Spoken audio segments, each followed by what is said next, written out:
وقال الشیطان لما قضی الامر، اور شیطان کہے گا جب کہ فیصلہ ہو چکے گا، یعنی جنتی جنت میں پہنچ گئے، دوزخیوں کے لیے دوزخ کا والعیاذ باللہ تعالی اللہم اجرنا من النار فیصلہ ہو چکے گا، اس وقت شیطان پھر کہے گا، یہ آخری اس کا اعلان ہے، یہ شیطان سے انسان کی آخری ملاقات ہے، ان اللہ وعدکم وعد الحق، بے شک اللہ نے جو تم سے وعدہ کیا تھا وہ سچا وعدہ تھا۔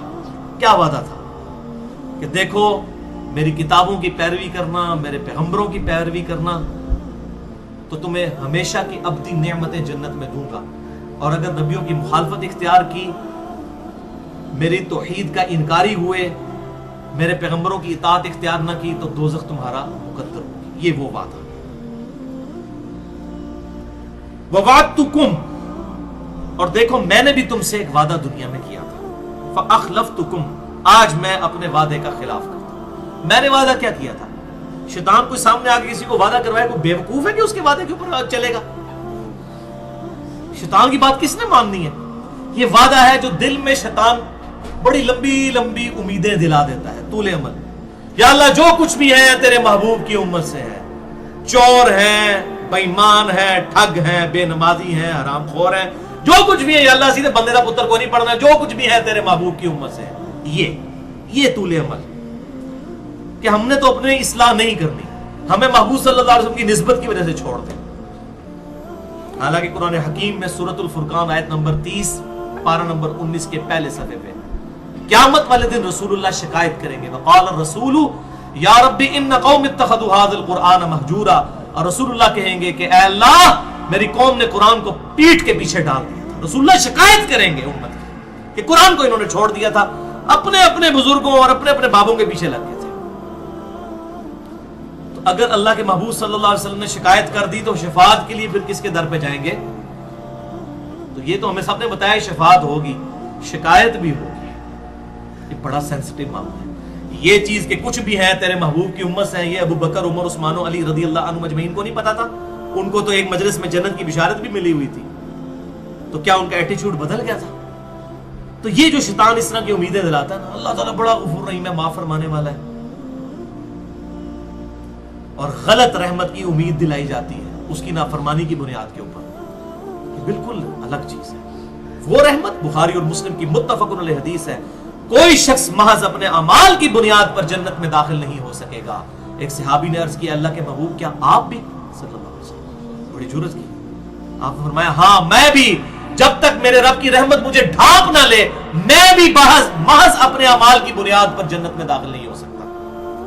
تو رحمت کی تو سب کو ضرورت ہے، چاہے کوئی نیک ہے یا برا ہے، رحمت کا اس کے ساتھ کوئی تعلق ہی نہیں ہے کہ انسان اللہ تعالیٰ کا باغی ہو جائے، کیونکہ انسان جتنا بھی نیک ہو وہ اس کی عبادت کا حق تو نہیں ادا کر سکتا، کمزوریاں کچھ نہ کچھ تو رہ جاتی ہیں، چھوٹی موٹی غلطیاں انسان سے ہو جاتی ہیں، بحیثیت انسان اپنی پوری کوشش کرتے ہیں، پھر جو غلطیوں کی کمپنسیشن اللہ کی رحمت اور اس کے محبوب صلی اللہ علیہ وسلم کی شفاعت سے ہو جائے گی انشاءاللہ۔ تو شیطان کہے گا فَأَخْلَفْتُكُمْ، تو آج میں اس کی مخالفت کرتا ہوں، وَمَا كَانَ لِي عَلَيْكُمْ مِنْ سُلْطَانٍ، اور دیکھو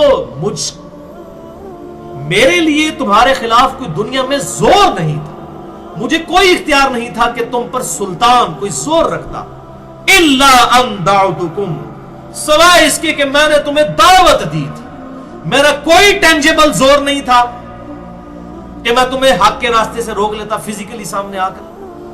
ہمارے آباء و اجداد میں کبھی کوئی واقعہ رپورٹ نہیں ہوا کہ کوئی شخص اپنی مرضی سے مسجد کی طرف نماز پڑھنے کے لیے جا رہا ہو اور شیطان مسجد کے دروازے کے باہر کھڑا ہو کہ میں تمہیں آج مسجد نہیں بڑھنے دینا، کبھی نہیں ایسا ہوگا، اور نہ ایسا کبھی ہوگا کہ اذان ہو تو آپ کے پاؤں خود بخود مسجد کی طرف چل پڑے، یہ بھی نہیں۔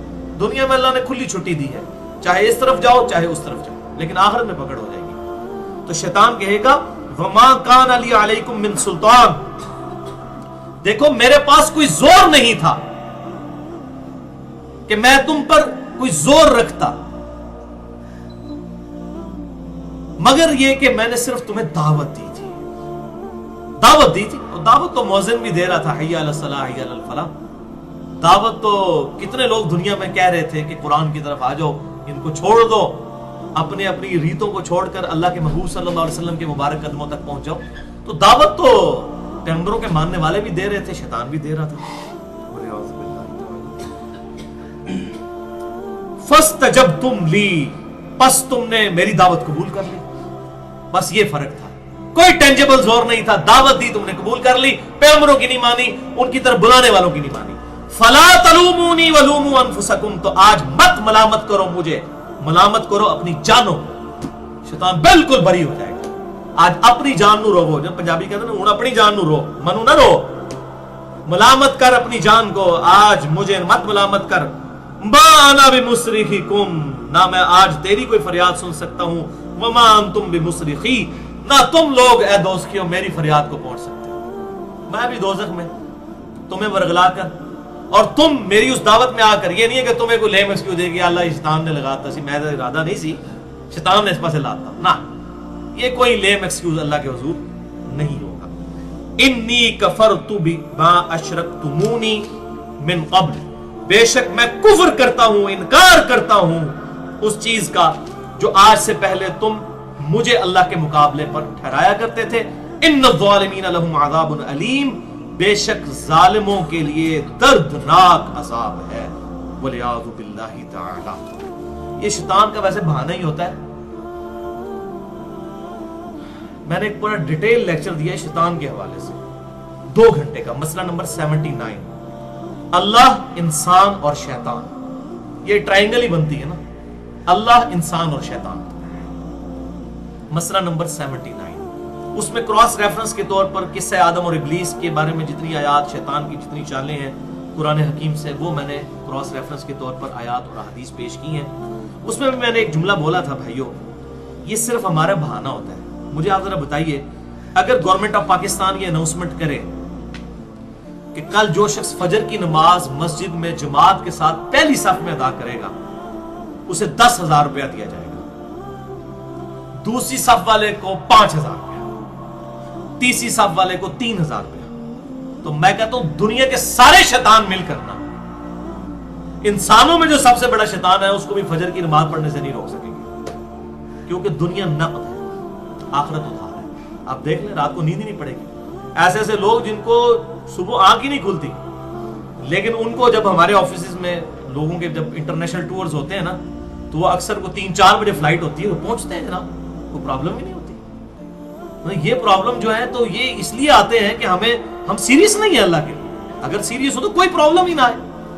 یہ ہم نے اپنے آپ کو خود دھوکہ دیا ہوا ہوتا ہے، شیطان نے کروا دیا، وہ مجبوری ہے جی، یہ بھی تو کرنا تھا، یہ بھی کرنا تھا، وہ بھی کرنا تھا، بس بچیوں کے ہاتھ پیلے ہو جائیں پھر میں مسجد میں ہی بیٹھا رہوں گا، پھر ظاہر ہے کال ہے ویسے تو ہم ٹوڈا مار کے کٹ دینا ہے، مسجد ہی بہنا ہے ویلے ہو کے.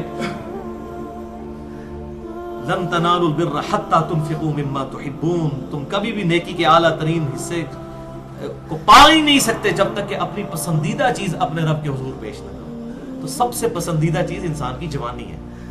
بڑھاپے میں جا کر کے تو شیر بھی شکار کرنا چھوڑ دیتا ہے. تو یہ شیطان کہے گا کہ میں آج انکار کرتا ہوں، تو اللہ تعالیٰ فرما رہا ہے ان الظالمین لهم عذاب علیم، بے شک ظالموں کے لیے دردناک عذاب ہے. وادخل الذین آمنوا وعملوا الصالحات جنات تجری من تحتها الانہار، اور داخل کر دیا جائے گا. یہ سائملٹینیس کنٹراسٹ آیا، دوستیوں کا ذکر ہے، اب جنتیوں کا بھی. ایمان والوں کو وعملوا الصالحات، جنہوں نے نیک عمل بھی کیے، صرف دودھ پینے والے مجنون نہیں بلکہ نیک اعمال کرنے والے. جنات تجری من تحتها الانہار، ان باغات میں جن کے نیچے نہریں بہتی ہوں گی. خالدین فیہا، جس میں رہیں گے ہمیشہ ہمیش. بِإِذْنِ ربہم، اپنے رب کے اذن سے.